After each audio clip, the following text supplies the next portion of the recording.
అబ్బబ్బబ్బా! సండే వచ్చేసిందంటే ప్రతి ఒక్కళ్ళ ఇంట్లో చికెన్ ఉండాల్సిందే కదండీ!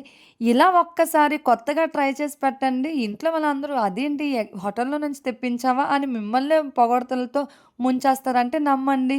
Welcome to Madhu vlogs. Hi friends. Hi, hello ఎలా ఉన్నారు? నేనైతే చాలా బాగున్నాను. మరి మీరు బాగున్నారా? ఈరోజు మరో లంచ్ బాక్స్ రెసిపీతో మీ ముందుకొచ్చానండి. లంచ్ బాక్స్ అంటుంది, చికెన్ అంటుంది. ఏ అండి chicken joint biryani lunch box పెట్టకూడదా ఏంటి? సో, చాలా ఈజీగా, చాలా సింపుల్‌గా అలాగే స్కూల్ టైమ్‌లో కూడా చాలా ఈజీగా చేసుకునే రెసిపీ అండి. చాలా అంటే చాలా టైమ్ టేకెన్ ప్రాసెస్ అయితే అస్సలు కాదు. చాలా సింపుల్‌గా చేసేయొచ్చు. మరి మీకు కూడా చేయాలనుకుంటున్నారా? అయితే let us start. Firstly stove వెలిగించుకొని బిర్యానీ వండుకోవడానికి మనకి వీలుగా ఉన్న ఒక పెద్ద బాండీ పెట్టుకోండి. దాంట్లో ఆయిల్ యాడ్ చేసుకోండి. ఇలా ఆయిల్ వేడైన తర్వాత బిర్యానీ స్పైసెస్ అన్నీ యాడ్ చేసుకొని, కొత్తిమీర, పుదీనా ఇవన్నీ యాడ్ చేసుకోండి. ఇలా యాడ్ చేసుకున్న దాంట్లోనే ఆనియన్సు, పచ్చిమిర్చి నిలువుగా కట్ చేసి యాడ్ చేసుకోండి. ఆనియన్స్ కూడా నిలువుగా కట్ చేసి యాడ్ చేసుకోండి. ఇలా యాడ్ చేసుకున్న మొత్తాన్ని ఒక్కసారి కలిపేసి టమాటో ముక్కలను కూడా యాడ్ చేయండి. నిలువుగా అయినా పర్లేదు, చిన్న చిన్న ముక్కలుగా అయినా పర్లేదు. కానీ ఈ బిర్యానీకి మాత్రం నిలువుగా అయితేనే బావుంటాయనమాట. అలాగే 2 టేబుల్ స్పూన్స్ అల్లం వెల్లుల్లి పేస్ట్ యాడ్ చేయండి. పచ్చివాసన పోయేంత వరకు ఇది మగ్గించండి. తర్వాత మనం చికెన్‌ని మ్యారినేట్ చేసుకుంటాం.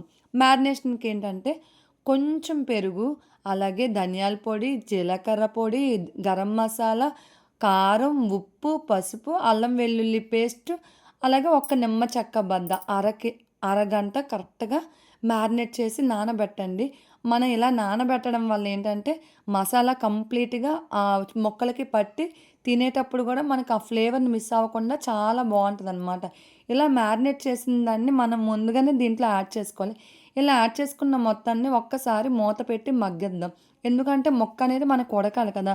మరీ ఉడకకుండానే వెంటనే బియ్యం యాడ్ చేసేస్తే అన్నం ఉడికిపోద్ది గానీ మొక్క ఉడకదు. పచ్చి పచ్చిగా ఉంటది. సో, మనం ఇలా ఉడికిద్దాం.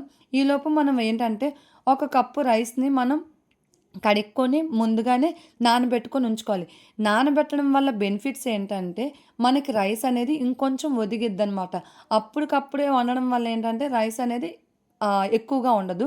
నానబెట్టడం వల్ల రైస్ అనేది కొంచెం సాగిద్ది. అలాగే మనం వండుకున్న దానికన్నా, మనం వేసే బియ్యం కన్నా ఇంకొంచెం ఎక్స్‌ట్రా అవుతదనమాట.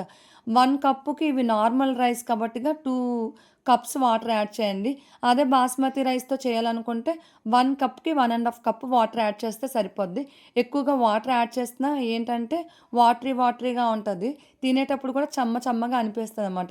అలాగే బాగా కలుపుకున్న తర్వాత దాంట్లోనే 1 table spoon biryani masala, 1 table spoon ధనియాల పొడి. ధనియాల పొడి అనేది సీక్రెట్ ఇంగ్రీడియంట్ ఈ రెసిపీకి. ధనియాల పొడి మాత్రం అస్సలు స్కిప్ చేయొద్దు. చాలా మంచి ఫ్లేవర్ వచ్చిద్ది. అలా తర్వాత వెంటనే మనం కరివేపాకు, మళ్ళీ కొత్తిమీర, పుదీనా 2 యాడ్ చేసుకొని బాగా కలుపుకోవాలండి మూత పెట్టి.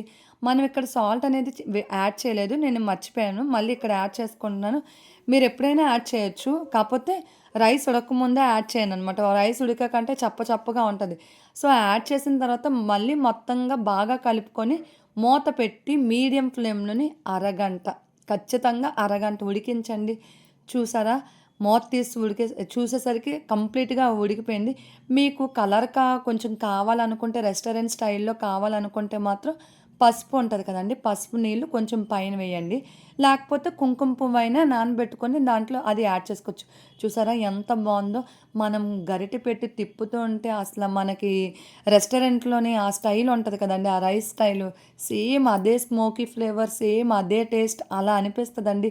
తినేవాళ్ళు కూడా ఇది నిజంగా నువ్వు ఇంట్లో చేసావా? అస్సలు మేము నమ్మము అన్నట్లా ఉంటదండి. అంత బావుంటది.